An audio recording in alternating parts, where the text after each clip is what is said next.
Oh, bes, share ko lang. Oh, alam ko, nasa bahay ka at naghahanap ka ng extra mapagkakakitaan. Eto lang, bes, ang solusyon para kumita ka, ang Melky Makapuno. At alam mo ba na 4 na ingredients lang ang magagamit mo dito? Siyempre, kailangan may makapuno ka, condensed powder at yung cornstarch.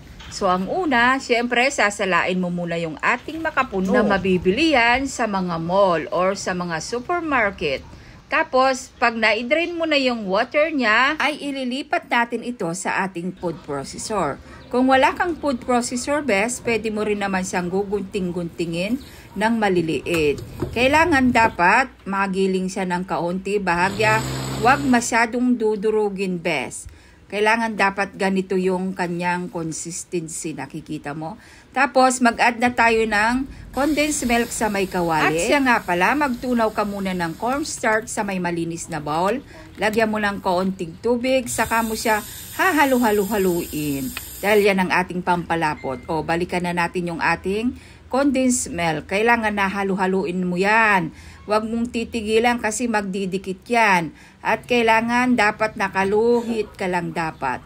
Tapos, ilagay na natin yung ating giniling na makapuno. Mas masarap ito, bes, kung marami kang makapuno.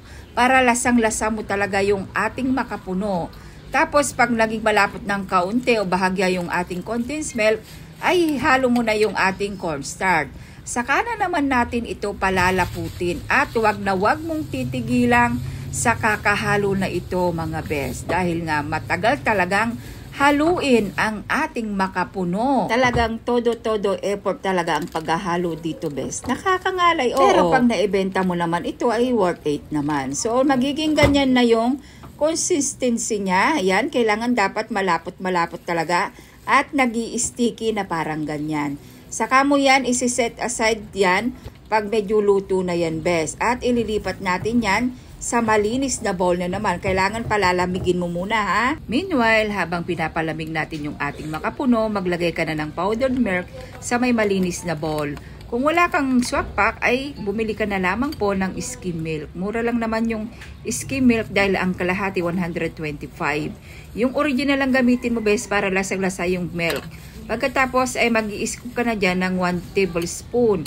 Yung malaking scoop, saka mo sa ibibilog-bilog at ipapaikot natin doon sa may powdered milk. Kung gusto mong ganyan kalalaki, pwede ka rin namang gumawa. Kung gusto mo rin naman ng maliliit, pwede ka rin namang gumawa. Saka mo na naman ito ite-transfer doon sa may paper cup at ilalagay mo sa may clamshell. Clamshell po ang lagayan dyan na mabibili lamang sa mga online o kaya sa palengke. 7 pesos bawat isa ng lagayan. Pero maibibenta mo ito bawat clamshell na makapuno ay 180. Kung gusto mo rin namang gumawa ng maliliit, gumamit ka ng maliit na scoop. At alam mo ba na pwedeng-pwede itong pangregalo sa nalalapit na Christmas? O eto siya, best.